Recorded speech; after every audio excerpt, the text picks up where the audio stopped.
Good morning. Welcome back to American Truck Simulator. I'm David Steele with, it would seem, a squeaky voice. Today we are in a Freightliner FLD and we're in Arkansas, or Arkansas as it looks like it's spelled to us Brits. Go ahead and get those wipers off.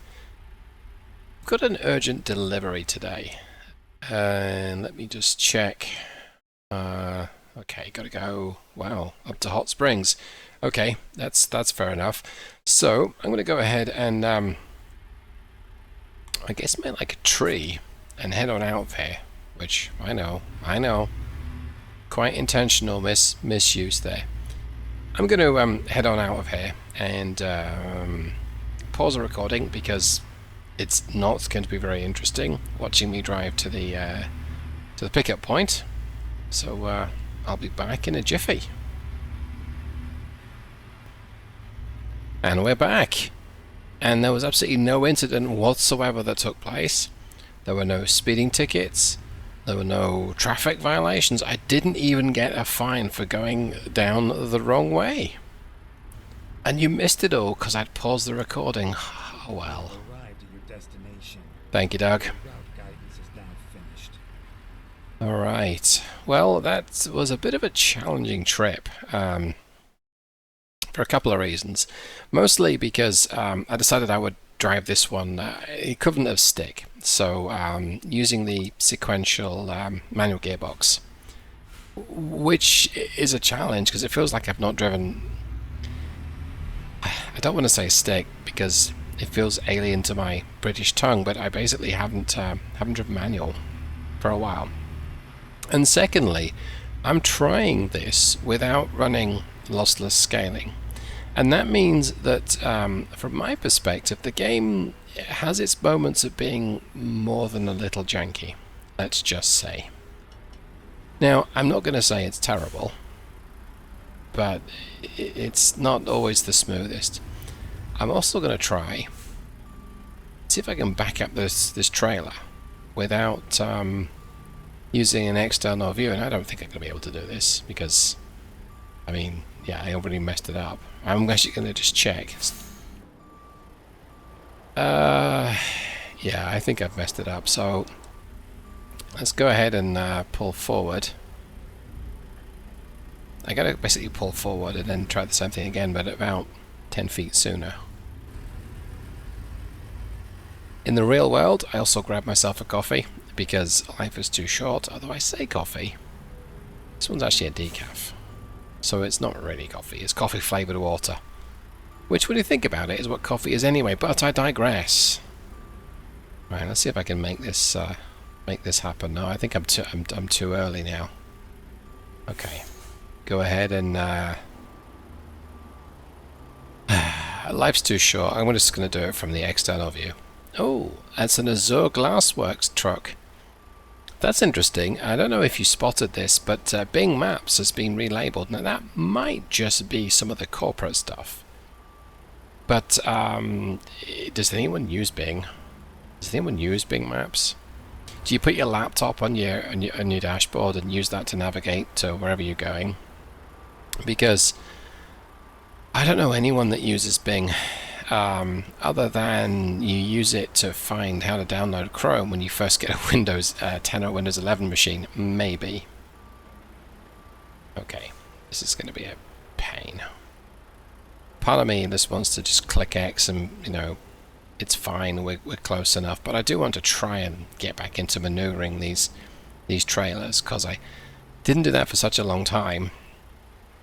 I'm not going to say I miss it, but it's a discipline that I'd like to get back into. So let's actually try this from the cabin view. Okay, let's talk a little bit about the truck whilst I'm here. So yes, it's a Freightliner FLD, and they are notable for a couple of reasons. One, for a time at least, and this is according to a history website on Freightliner, they were America's most popular Class 8 truck. Whoops. Yeah, I certainly didn't hit the wall there. That was weird. Yeah, so for a time they were America's most popular Class 8 truck. Now, I think what they mean by most popular, or perhaps the website even said the top selling, is that they sold the most. And it doesn't mean that all the drivers loved them. And it may also mean that they were maybe the cheapest. And so fleets bought them by the hundreds because they were... Oh my goodness me. Fleets bought them by the hundreds because maybe they were a lot cheaper than the Peterbilts and the Kenworths and everything else of the time.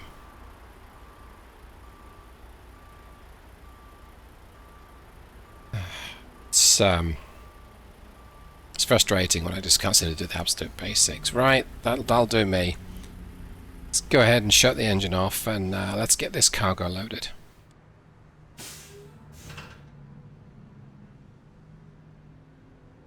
Okay, there we go. Right, a quick let's start the engine and let's show this off. Right, well, that's cable reels. 37,000 pounds of them. And we don't have a particularly long route today, but it is an urgent delivery. So I'm going to go ahead and actually let's bring up the route. So it says it's 2.5 hours to Texarkana, and we've got 4.5 hours to do it in, so that's not going to be difficult, right? Even with numpty driving a manual 9-speed, that's not going to be hard, surely. Yeah, it might be. Because if I'm going to end up talking about stuff, it's just going to completely throw me off. Let's go ahead and hide that. And I'm actually going to go and turn right here, because I want to get that road I haven't driven down yet.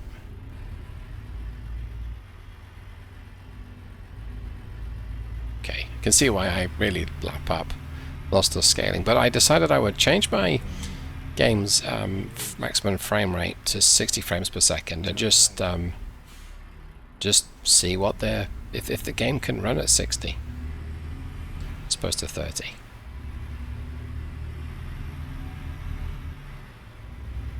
We've spec'd this truck as though it's probably an early 2000s. It has racing yellow as a color. Fiat would call it broom yellow. I'm calling it racing yellow. So that's a good thing, I think. Let's go ahead and get. We might be sticking out a little bit here. Yeah, a lot of bit. Okay. Maybe less gassing and more getting on with it, David.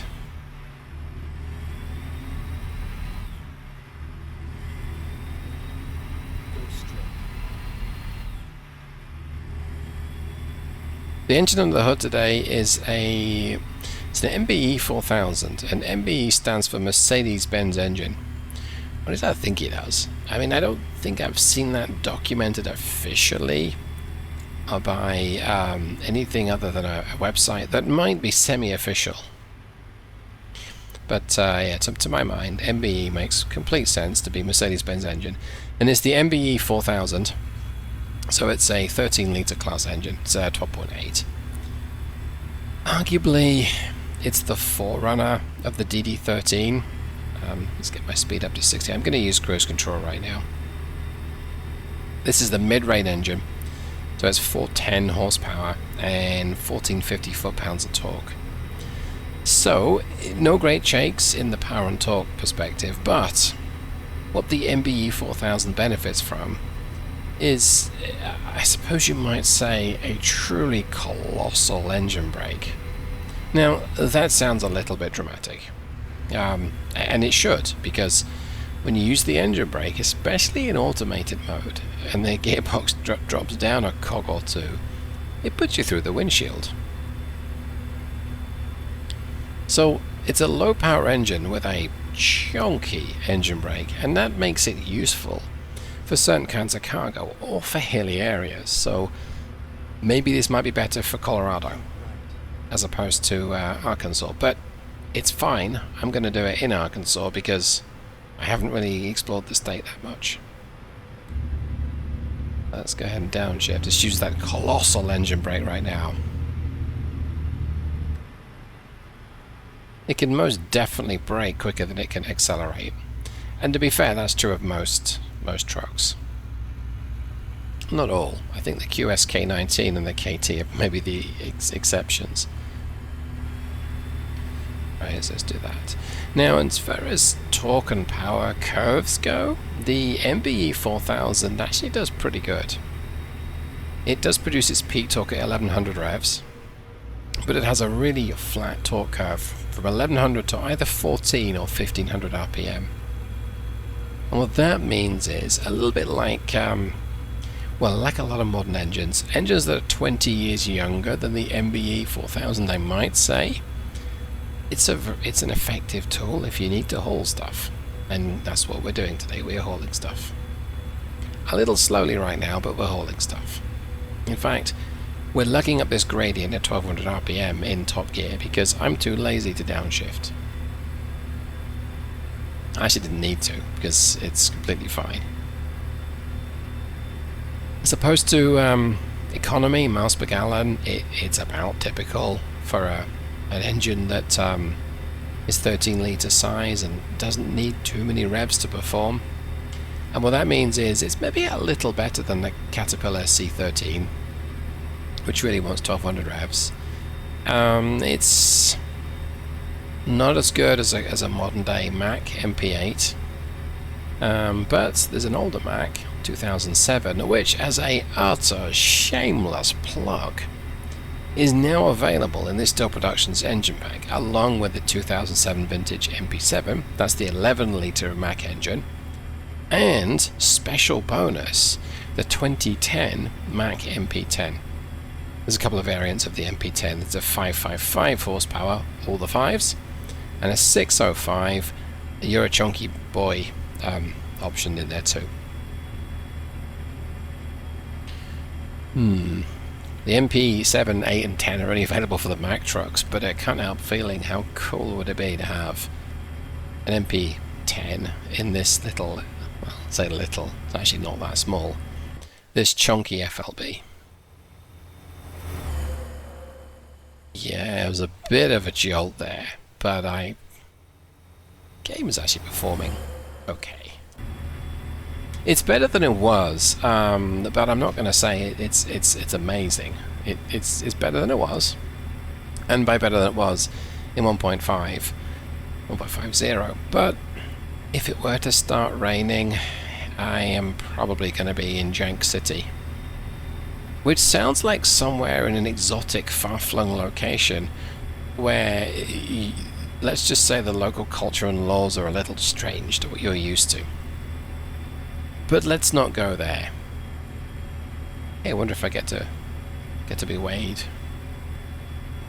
Curious to see what a 37,000 pound cargo.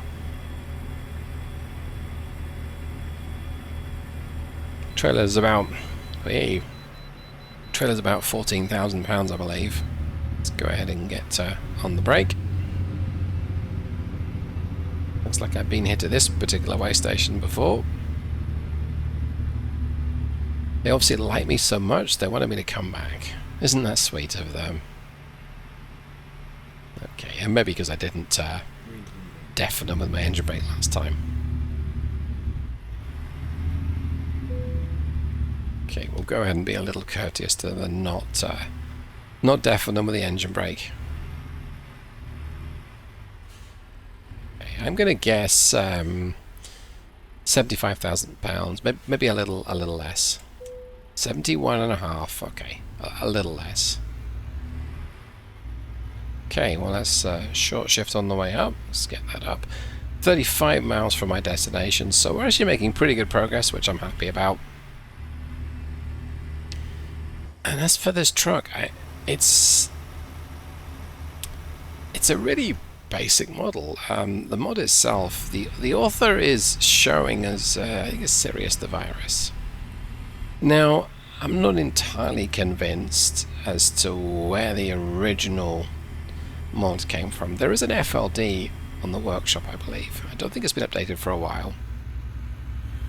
So I don't know if this is a from scratch model. In fact, I'm sure it's not, so I think it's got various other credits in there. Either way, it has been reliable. I've not had any weird issues with it. There just aren't many options to tweak it, but you know what? I'm fine with that. I can add my navigation to the windshield, I can change a couple of bits around the truck. I can change the wheels, I can change the engine, the gearbox. The truck is fully supported by my engine pack. I like it. It's good enough. It works for me. Let's see, I guess we gotta turn right here. I think. It looks like we... There we go. Keep right then turn right, but the arrows tell me to turn left. So... I'm going to... Yeah, I think we're going to be in the left-hand lane. Yeah, there you go. Thanks, Doug. Got a bit of jank there. I don't know how well this is going to show through on YouTube. We'll find out, but... Use that torque and lug up this hill. That is full power at 1100 revs. And we are slowly bleeding off speed. Now we're picking up. So if you just need an engine to haul stuff, you don't have to go particularly quickly, I think. This is a fine example of a 13-litre engine. Plus, it's made by Mercedes-Benz, no less. Or at least it's engineered by Mercedes-Benz. And, having owned a Mercedes-Benz in the past, there is a certain charm and quality, and mine was a little older, there's a certain charm and quality associated with them that you don't always get the charm that you might expect, at least not at first. But when you own one, use it, drive it, you start to appreciate some of the details that they put into it. And my current ride is a Ford car. It's completely serviceable. It's I mean, I like it, just to be fair, but I like it because it's kind of boring everyday A to B transport. It doesn't try and do anything like my Mercedes used to. And what's that other quaint expression I learned? It doesn't try and nickel and dime me every time it sees a Mercedes dealership. Although some Ford dealerships will try their hardest. I'm digressing an awful lot here, but I'm enjoying this game. I'm enjoying trying it without loss to scaling. And it kind of indicates the fact that I still use that neat little $7 app on Steam.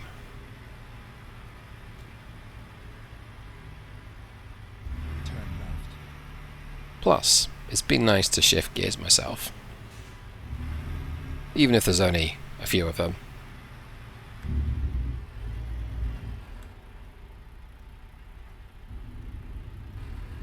Yeah, I think the 9-speed is a pretty good choice to play around with. Because yeah, I've got a low ratio, but there's not many gears I want to play around with. Now let me see, do I really? Nope, I don't want to do that. I really don't. This would be a long video if I did that, and life's too short. So I'm going to go ahead and just do the easy parking. I mean, we made it here with plenty of time, but I may have a couple of hours of game time to play around with this, but I don't think my video needs to be that long. Right, well that just about brings today's video to a close. So I am going to end it here. Let's turn the engine off, and we'll see how well I did. But hopefully you enjoyed this. It's a rather short and sweet video, and I like short and sweet things. Hi, Sandy. I'm now in trouble. Anyway, 135 miles, 21 gallons, or 21.7. So there's about 6 miles per gallon, which I think, all said and done, for an early 2000s truck with a 37,000 pound cargo, is not bad going. Hope that you enjoyed today's video, you got something from it, and if you have, you know what to do. Go ahead and leave me a comment. You can like and subscribe if you like to torture yourself with videos like this. If you thought it sucked, go ahead and click the dislike and let me know in the comments below. And if you say something personal, I'll probably reference your mom back in the comment back to you. But if you got something constructive feedback like, get on topic, keep to the topic, that's really useful. Other than that, I'll maybe see you in the next one. Thanks so much, everyone. Take care. Goodbye.